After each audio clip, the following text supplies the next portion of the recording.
শুভ সকাল বন্ধুরা, আমি রিঙ্কু। আপনারা দেখছেন রিঙ্কু সাধারণ রান্নাঘর। রিঙ্কু সাধারণ রান্নাঘরে আপনাদেরকে অনেক স্বাগত জানাই। আজকে তো আমি তিনটে রেসিপি আপনাদের সাথে শেয়ার করব। খুবই সহজ সরল, খুবই কম সময়ের মধ্যে ঘরে থাকা সাধারণ মশলা দিয়ে একেবারে সাধারণ তিনটে রেসিপি। আপনারা ভিডিওটা প্রথম থেকে শেষ পর্যন্ত দেখতে থাকুন। শীতের শুরুতে ফুলকপি খেতে খুবই ভালো লাগে, ফুলকপির স্বাদটাও খুবই ভালো হয়। তাও কি আবার কাতলা মাছ দিয়ে, বড়ি দিয়ে, হাতে বানানো বড়ি, ডালের বড়ি, আর এই কাতলা মাছ দিয়ে ফুলকপি আলুর ঝোল, আর আলু বেগুন পালং শাক বড়ি দিয়ে পালং শাকের তরকারি। শেষ পাতে থাকবে কাঁচা আমের টক ঝাল মিষ্টি চাটনি। আশা করি আমার এই তিনটে রেসিপি খুবই সাধারণ। আপনারা ভিডিওটা প্রথম থেকে শেষ পর্যন্ত দেখতে থাকুন। লাইক, কমেন্ট, শেয়ার আর পাশে থাকা বেল ঘন্টাটা বাজিয়ে সাবস্ক্রাইব করে দিন। নতুন নতুন বন্ধুদের সঙ্গে বেশি বেশি করে শেয়ার করে দিন। এবার তো আমি রান্না শুরু করব। সব কিছু তো হাতের কাছে আগে থেকে কেটে ধুয়ে পরিষ্কার করে নিয়েছি। এই যে মাছ, কাতলা মাছ পরিষ্কার করে ধুয়ে নিয়েছি। ভালো করে গরম জল দিয়ে আরো ভালো করে পরিষ্কার করে ধুয়ে নিয়েছি। ধোয়ার পরে এই দেখুন কত সুন্দর দেখতে হয়েছে। এবার আমি গ্যাস ওভেনটা জ্বেলে দেব।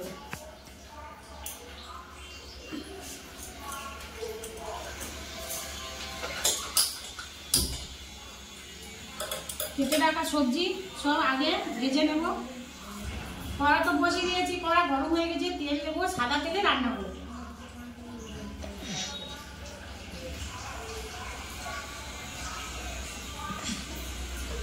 কড়াইতে বেশি করে তেল দিয়ে দিয়েছি। মাছ সব সবজি ভাজবো তো, সেই জন্য আমি তো আজকে দুটো কড়া বসিয়ে দিয়ে দুটো কড়াইতে ঝটপট রান্না করবো। এদিকে আরেকটা কড়াও বসিয়ে দিয়েছি। এদিকে গ্যাসটাও জ্বেলে দেবো।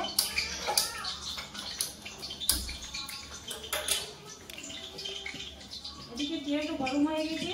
কেটে রাখা আলু ভেজে নেব। আমি তো আমার পছন্দ মতো করে সবজি সব কেটে নিয়েছি।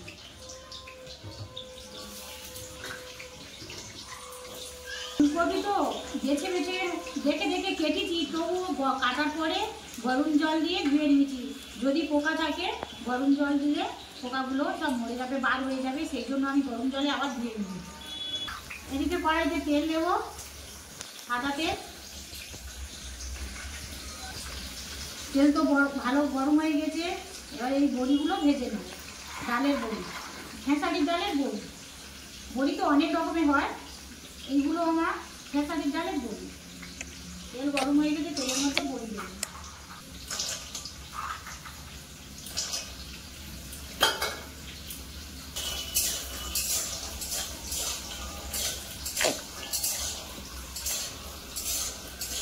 এই মাছগুলো ততক্ষণ নুন হলুদ দিয়ে মাখিয়ে রাখবো। মাছে আমি নুন হলুদ মাখিয়ে নেব। 1 চামচ নুন, মানে 1 চামচের মতো হলুদ গুঁড়ো দেবো। অল্প একটু তেল দেবো।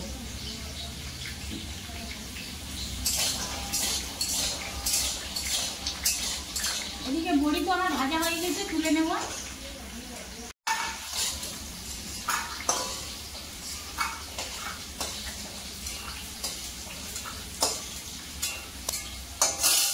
এরকম বড়ি ভাজা হয়ে গেছে। আলু শাকের রান্নার জন্য ছোটো ছোটো টুকরো করে আলু কেটেছি, তেলের মধ্যে দিয়ে ভেজে নেব। আলুগুলো তো ভালো করে তেল নুন হলুদ দিয়ে মাখিয়ে রেখে দেবো কিছুক্ষণের জন্য। এদিকে মাছের ঝোলের আলু তো আমার ভাজা হয়ে গেছে, তুলে নেব। থালাতে তুলে নেব। লাল লাল করে দিয়ে নিচ্ছি আলুগুলো।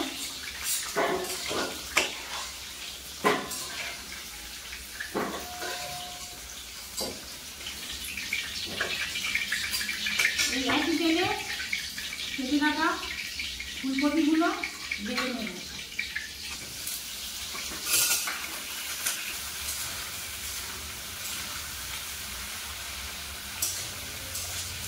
ফুলকপির মধ্যে অল্প একটু হলুদ দেবো, দিয়ে ফুলকপি ভেজে নেবো।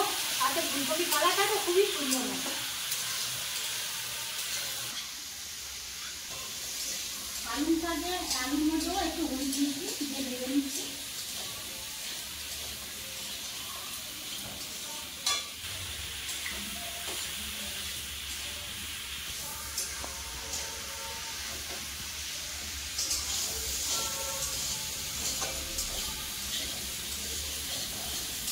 এদিকে ডালনা আলুগুলো তো ভাজা হয়ে গেছে, কড়াইতে তুলে নেব। এদিকে কড়াইতে তেল নেবো, সাদা তেল দিয়ে পালং শাকের ডালনাটা বসিয়ে দেবো। তেল তো গরম হয়ে গেছে, 3টে শুকনো লঙ্কা মাঝখানকে কেটে তেলের মধ্যে দেবো। ছোটো চামচে 2 চামচ 5 ফোড়ন দেবো। ফোড়ন থেকে দেবো, খুব সুন্দর গন্ধ বার হয়েছে। কেটে রাখা বেগুন তেলের মধ্যে দেবো।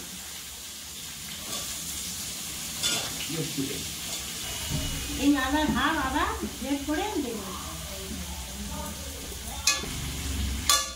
এই হাফ আদা গ্রেট করে দিয়ে দেবো। এদিকে বেগুন তো ভালো করে ভাজা হয়ে গিয়েছে, আদার কাঁচা গন্ধ চলে গিয়েছে। হাফ চামচ হলুদ গুঁড়ো, 1 চামচ নুন।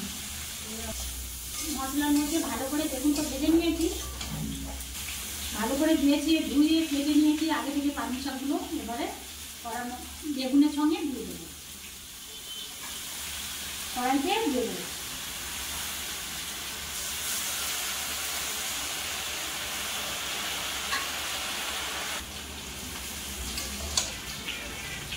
ভেজে রাখা আলুগুলো দেবো, দিয়ে থালাটা ঢাকা দেবো। গ্যাসটা একটু মিডিয়াম করে দেবো। এদিকে আমার ফুলকপি তো ভাজা হয়ে গেছে, এবারে থালাইতে তুলে দেবো।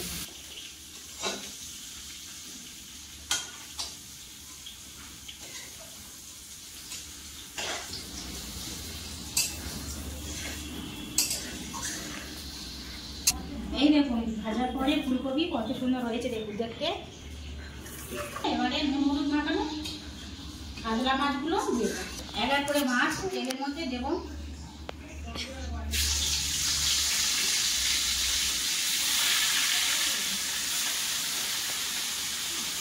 সব মাছ তো একসঙ্গে ভালো লাগে না, এখানে আমার 10 পিস মাছ আছে, দুবার করে ভাজি।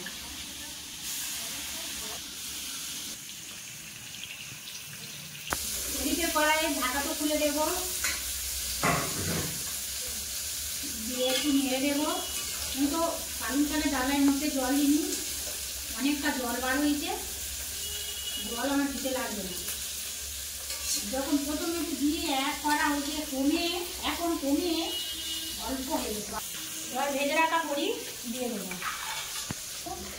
খুন্তি দিয়ে নেড়ে চেড়ে দেবো, দিয়ে আর একটু ঢাকা দেবো। এদিকে মাছগুলো উল্টে দেবো, 1 পিস করে তো ভালো করে ভাজা হয়ে গেছে, আর 1 পিস করে উল্টে দেবো।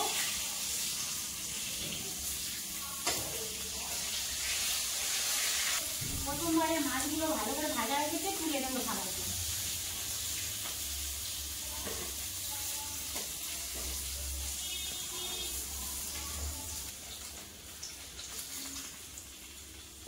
বাকি মাছগুলো তেলের মধ্যে দেবো।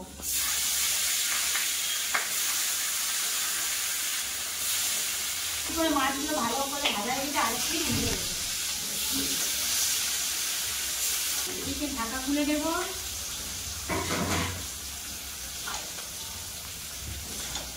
দিয়ে একটু নেড়ে দেবো। 1 চামচ জিরে গুঁড়ো দেবো, আর কোনো মশলা দেবো না। নেড়ে দেবো, দিয়ে ঢাকা দেবো।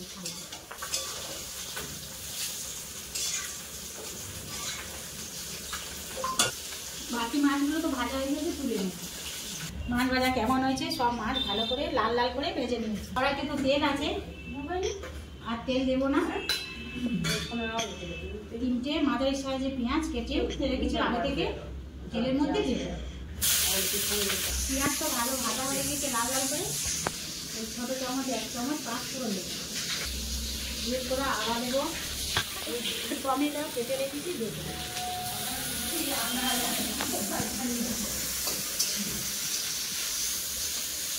1 চামচ ঢেলে দেবো।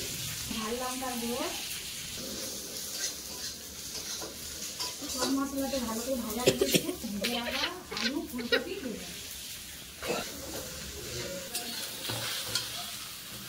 ভেজে রাখা আলু ফুলকপি দিয়ে মশলার সঙ্গে ভালো করে কষিয়ে নিয়েছি।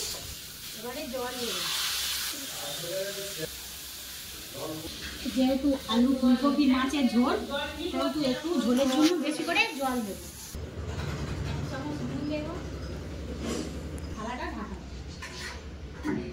পালং শাকের ডালনা তো আমার একদম রেডি হয়ে গেছে। থালাটা একটু কিছুক্ষণের জন্য ঢাকা দেবো। এদিকে গ্যাসটা অফ করে দেবো। এদিকে মাছের ঝোলে তো ঢাকা দেওয়া ছিল, ঢাকা খুলে দেবো। ঝোল তো ভালো ফুটে গেছে। ভেজে রাখা মাছগুলো দেবো ঝোলের মধ্যে, দেবো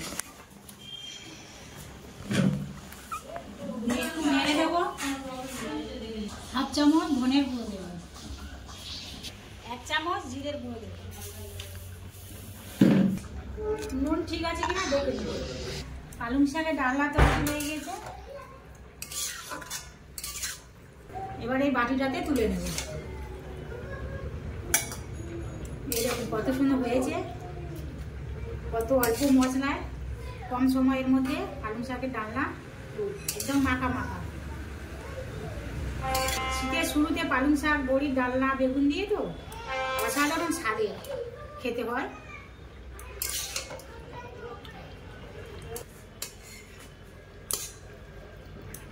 এই দেখুন কত সুন্দর হয়েছে। পালং শাকের ডালনা তো একদম রেডি হয়ে গিয়েছে। এদিকে তো ফুলকপি, কাতলা মাছের ঝোল একদম রেডি হয়ে গেছে। আলু 2-1টা ঘেঁটে দেবো। আলুও ভালো সিদ্ধ হয়ে গেছে, ফুলকপিও তো সিদ্ধ হয়ে গেছে। যেহেতু মাছের ঝোল ভাত দিয়ে খাওয়াবে, একটু ঝোল ঝোল থাকবে। একদম রেডি হয়ে গিয়েছে। এবার তো নামিয়ে নেব। এই দেখুন কেমন লাগছে।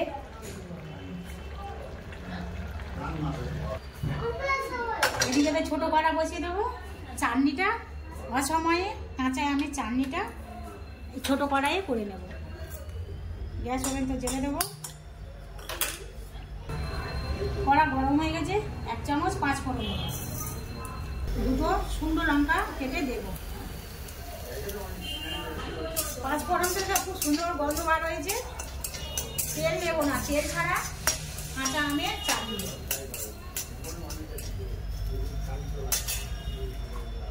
এই দেখুন এই 2 আম কেটে নিয়েছি।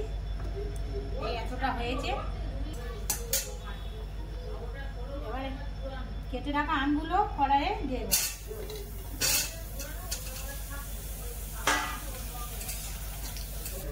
ছোট চামচে 1 চামচ হলুদ গুঁড়ো দেবো।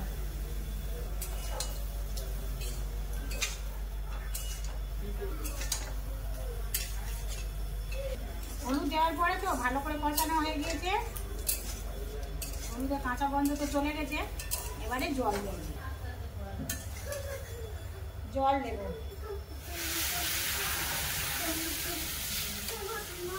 আমাদের বাড়িতে সবাই আমের চাটনি ঝোল খেতে পছন্দ করে, তাই একটু ঝোল ঝোল করবো আমের চাটনি।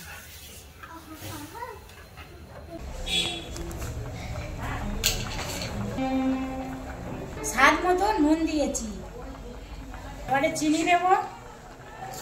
এই এতটা চিনি দেব, দিয়ে দেখবো কেমন মিষ্টি হয়েছে। যদি লাগে আর একটু মিষ্টি দেবো। খুন্তিতে নেড়ে দেব। আম তো ভালো সিদ্ধ হয়ে গিয়েছে। খুন্তিতে একটু চেপে চেপে দেবো। টক টক ঝাল ঝাল মিষ্টি মিষ্টি। আর আমার চিনি দিতে হবে না।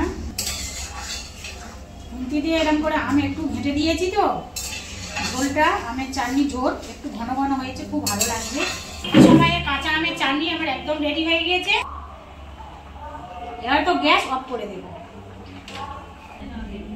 বাটিতে ঢেলে নেব। এই দেখুন আমের চাটনি, কাঁচা আমের চাটনি একদম রেডি। এবার তো আমি পরিবেশন করব। শীতের প্রথমে নতুন নতুন সবজি দিয়ে আমার মতো খুবই সহজ সরল সাধারণ 3-3টে রেসিপি। ফুলকপি দিয়ে কাতলা মাছের ঝোল, আলু, বড়ি, বেগুন, পালং শাক দিয়ে ডালনা, আর সঙ্গে তো আছে অসময়ে কাঁচা আমের চাটনি। আপনারা একবার হলেও আমার মতো এইভাবে বাড়িতে ট্রাই করুন। আশা করি তো খুবই ভালো লাগবে। আর আমার 3টে রেসিপি কেমন হয়েছে আপনারা কমেন্ট করে জানাবেন। আপনারা দেখছেন রিঙ্কুর সাধারণ রান্নাঘর। আর বেশি বেশি করে বন্ধুদের মধ্যে শেয়ার করে দেবেন। আপনাদের সঙ্গে দেখা হবে নেক্সট এপিসোডে নতুন নতুন রেসিপি নিয়ে। আপনারা ভালো থাকবেন, সাবধানে থাকবেন, সুস্থ থাকবেন। আমার এই ভিডিওটা প্রথম থেকে শেষ পর্যন্ত দেখার জন্য আপনাদেরকে অসংখ্য অসংখ্য ধন্যবাদ।